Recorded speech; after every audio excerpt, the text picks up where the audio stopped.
Radio Anthropocène. À l'écoute du changement global.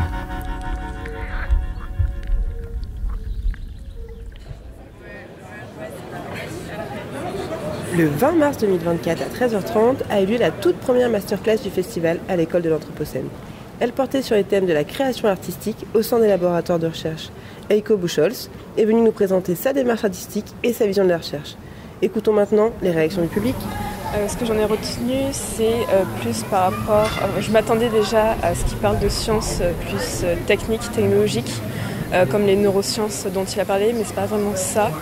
J'ai retenu plus que c'était vraiment l'Anthropocène, l'étude de l'être humain, de ses habitudes, de son environnement aussi, de ses réactions à certaines situations.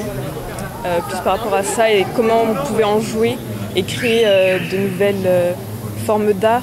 Là c'était par le théâtre, mais je vois plus aussi par l'image, pourquoi pas, toujours vers l'absurde, comme c'était un peu son thème, sa notion qu'il traitait.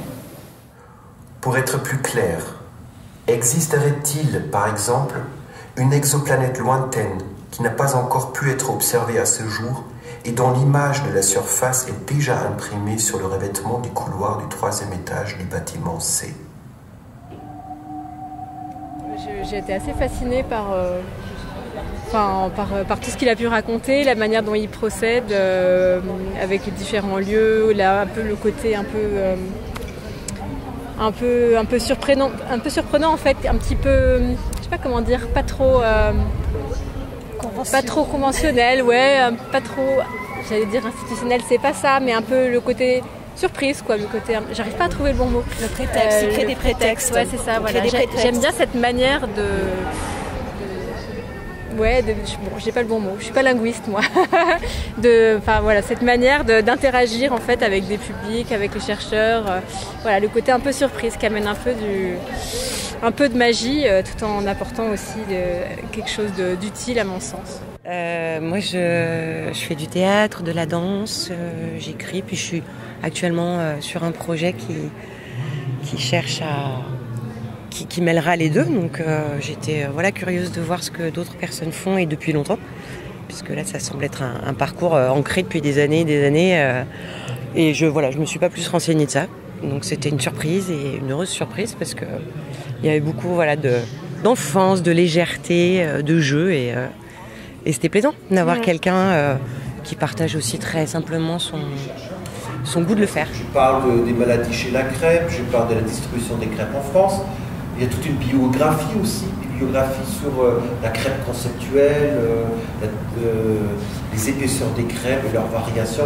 Enfin, c'est que alors ouais, j'ai pris sa carte de visite, je vais m'inscrire à sa mail list et puis puis surtout déjà il nous a parlé de Grenoble, je pense que je vais aller à la maison créative de l'innovation. Ça m'a bien d'aller pour voir en fait comment ils arrivent à mettre en lien justement la création, l'art et l'innovation et la science. J'ai pris des notes, des idées, des envies, des questions. Donc c'est plutôt stimulant. Et puis je vais aller voir aussi ce qu'ils font et me renseigner un peu plus. Mais ouais, il y a des choses qui sont passées. Il est fou. Non, je rigole. Non, il fait partie du type de personnes qui font envie et croire en l'humanité, dans le sens où en tout cas ce que je retiens beaucoup de sa présentation et de ce que lui il en tire, c'est qu'il est curieux, c'est qu'il ne porte pas de jugement, de préavis tout de suite et qui va se questionner et apporter pas forcément des réponses, finalement c'est plus la question qui est intéressante et aussi parce qu'on se prend beaucoup au sérieux, je trouve, et que ça fait du bien aussi de ne pas se prendre au sérieux sur des sujets profonds, sur des sujets qui me touchent, je pense, autant que lui. Et je pense aussi que c'est une belle forme, en tout cas, de